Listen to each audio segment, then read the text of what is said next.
Let's jump right into this week's episode. Woman jumps out of window to escape man in stalker movie. So what if you were watching a movie one day and then suddenly the scene changed? The actors stopped acting and they started staring directly at you. Some people have experienced this when watching live streams. There are numerous clips on the internet like this one from April 2023. A content creator was filming in a parking lot when suddenly she looked up and whispered, "There's a guy climbing on top of my car." She tried to get away but was eventually caught and dragged into the bushes. It happened again in May.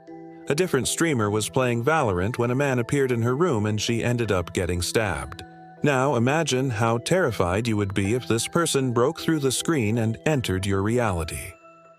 Welcome to another episode of Inarki Horror Docs. Today, a story unlike any other, a stream that became a nightmare, shaking Japan and the world. Our story begins with a young girl named Iris Sato. She grew up without parents, living in an orphanage in Fukuoka Prefecture, Japan. At age 19, she left the orphanage and moved to Tokyo, where she worked as a host at a club. In Japan, hostesses are female entertainers who provide companionship and engage in light conversation with customers, mostly male. They work in nightclubs called host clubs or hostess bars. Iris worked at a place called Cinderella and occasionally did hostess work at other establishments too. She spent most of her time alone, drinking and working. Her life revolved around two things: papakatsu and live streaming. In Japan, papakatsu is a term used to describe men who seek casual romantic encounters with women, often in settings such as bars or clubs. These men typically look for companionship and flirtatious interactions without necessarily seeking a serious relationship. You could say these men are similar to regular clients. While the term itself doesn't have a direct equivalent in English, it encapsulates a significant aspect of Japanese dating culture. So I will use it for the rest of the video. At age 24, Iris started to live stream on a popular streaming platform. She played games and chatted with viewers, most of whom were regulars at the bar. As her fan base grew, so did her income. She earned between 300 to 400,000 yen per month, enough to support herself in Tokyo. Iris felt gratitude towards her fans, calling them her family. "I'm not loved by my real family, so I'm glad there are people who support me on the net." But there was a problem. Iris had a stalker, a regular customer who only wanted one thing: her attention. His name was Kenichi Takano. He was a 37-year-old salaryman. He lived in Kawasaki with his wife and son, but he never went home. Instead, he spent his days stalking Iris. He would visit the club she worked at, but she never acknowledged him. To her, he was just another regular. But Kenichi didn't want to be just another regular. He wanted to be special. He wanted Iris all to himself. In DEC 2021, he asked her out for drinks.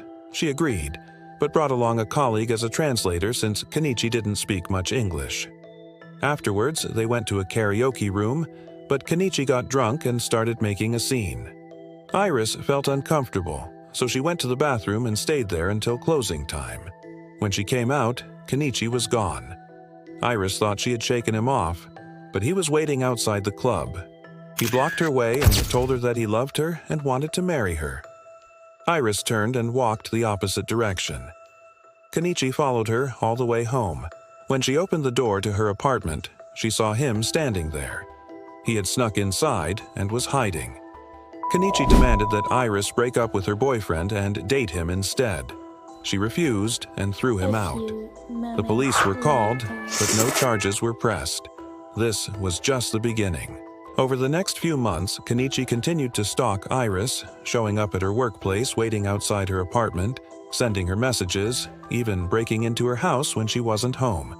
But none of this was streamed. Iris had blocked Kenichi on her channel. She didn't want him to see what she was doing. But he found another way in March 2022. Just as she was about to log off, Kenichi slipped into her stream and introduced himself to her thousands of viewers. "Say hello to everyone," he said, smiling. Iris panicked.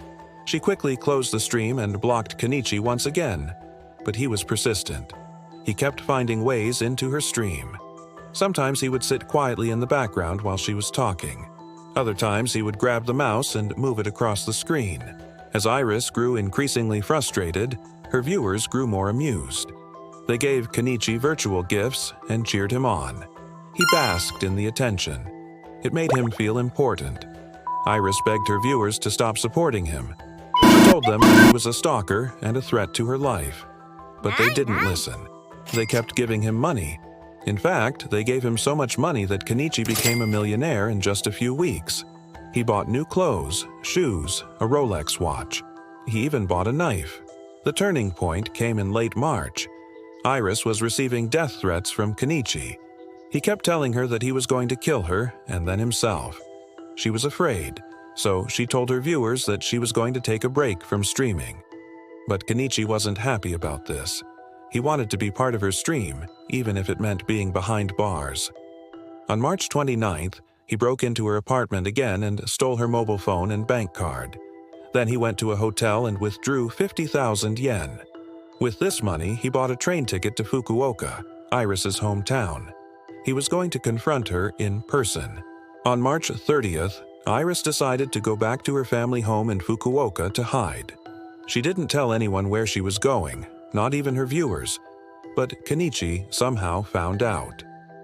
On April 3rd, he arrived at her family home. He was carrying a backpack filled with knives. Iris opened the door and screamed as Kenichi forced his way in. She ran to the kitchen and locked herself in, but Kenichi followed her. He kicked down the door and attacked her with a knife. Iris put up a fight, but she couldn't defend herself against someone who clearly had nothing left to lose. After stabbing her several times in the chest and abdomen, Kenichi took a selfie with her lifeless body and then jumped out of a window. Meanwhile, Iris's stream was still broadcasting. Thousands of viewers watched as the life drained out of her eyes. The whole thing was streamed live. What makes this case especially disturbing is that the murder was carried out in front of thousands of witnesses. The victim was not alone when she died. She died surrounded by a community of people who had become accustomed to seeing her as an entertainer. For them, Iris was not just a YouTuber. She was a friend, someone they could relate to and share their feelings with. The fact that they watched her die makes this case one of the first of its kind, a murder that was streamed live and witnessed by thousands of people. So, what really happened here? Why did this man kill Iris, and why did he broadcast the murder? There are many possible explanations for what happened in Fukuoka. One theory is that Kenichi was simply a fan who loved Iris so much that he wanted to be close to her even in death. Another theory is that he was jealous of Iris's other fans and wanted to punish her for not giving him the attention he craved. Yet another theory is that Kenichi was mentally unstable and needed help. One thing we know is that Iris had been struggling with depression. She had been feeling isolated and lonely despite having thousands of followers. She had also been struggling financially. She owed over 2.5 million yen in loans. The money she earned from streaming wasn't enough to pay off her debts.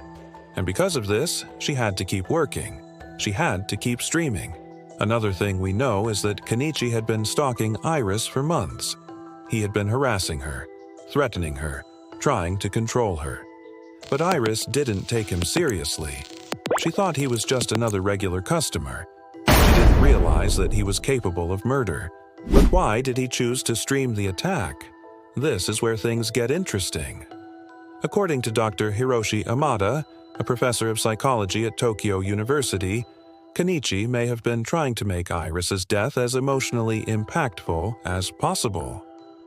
He may have done it to elicit strong reactions of shock and sorrow from her viewers so that her death would go viral and attract as much attention as possible. And finally, let's talk about plastic love.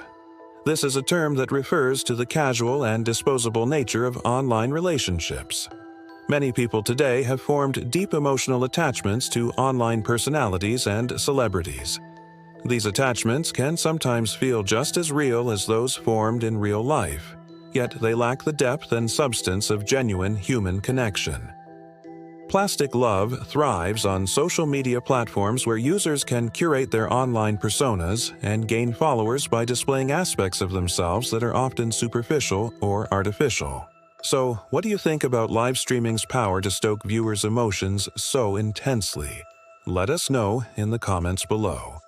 Before we go, a quick recap. Iris Sato was a 26-year-old Japanese woman who worked as a hostess and live-streamed on a popular streaming platform. She was stalked and murdered by a regular customer, Kenichi Takano. The entire murder was streamed live and witnessed by thousands of people. Kenichi was found dead at the scene, and Iris was pronounced dead at the hospital. If you enjoyed this video, don't forget to subscribe and hit the bell for more real-life horror docs. Thank you for watching, and stay safe.